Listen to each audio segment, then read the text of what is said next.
बंधुरु बड़ शत्रु जहांकु बिजु राजनीति को आनिथिले से बिजुंगो पई सबुठु बड़ आह्वान पलटिथिले।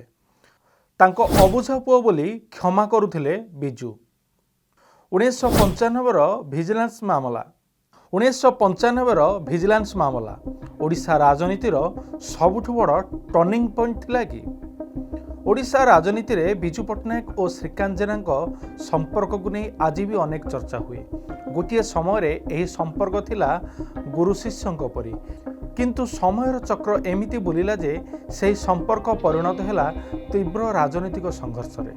बसंत दास को रचित ओडिशा राजनीतिर गोपन कथा अनुसार छात्र जीवन पर दिगहरा होइथिबा श्रीकांत जेना को राजनीति रे स्थान देइथिले बिजु पट्टनायक। तांको सुजोग देइथिले, आगकू बढ़िबार बाट देखाइथिले, किंतु क्षमतार करिडर रे एही संपर्क बेसी दिन तिष्ठि पारिला नहीं। धीरे धीरे श्रीकांत जेना सार्वजनीन भावे बिजु पट्टनायक को समालोचना करने आरंभ कले। सांबादिक सम्मिलन रे कठोर भाषा व्यवहार कले, तथापि बिजु पट्टनायक कौनसी कठोर पदक्षेप नहीं नथिले। से कुआडे कहूथिले से मोर अबुझा पुओ, किंतु कहानी सेतिकिरे सरी नथिला।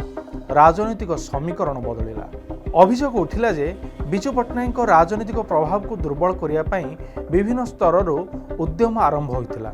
एही समय सामना को आसीथिला 1995 बहुचर्चित भिजिलेंस मामला।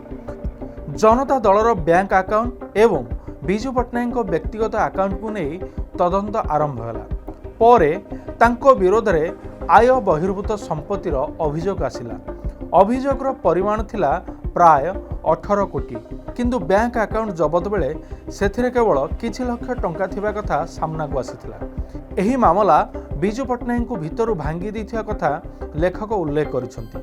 निर्वाचन रे पराजय को से जते सहजरे ग्रहण करथिले, एही मामला को से सेते सहजरे ग्रहण करि पारि नथिले। एहा तांको राजनैतिक जीवनर सबुठु कष्टदायक अध्याय पलटिथिला। बिजु पट्टनायक हार मानि नथिले। से ओडिशा हाईकोर्टर द्वारस्थ होइथिले। दिल्लीर वरिष्ठ आईनजीवी माननकु नेई से आईनगत लड़ाई आरंभ करथिले। समय गड़िबा सह मामला दुर्बल हेबाकु लागिथिला। बिजु पट्टनायक देहांत परे सरकार एही मामला को प्रत्याहार करिनैथिया कथा मध्य उल्लेख रहिछि।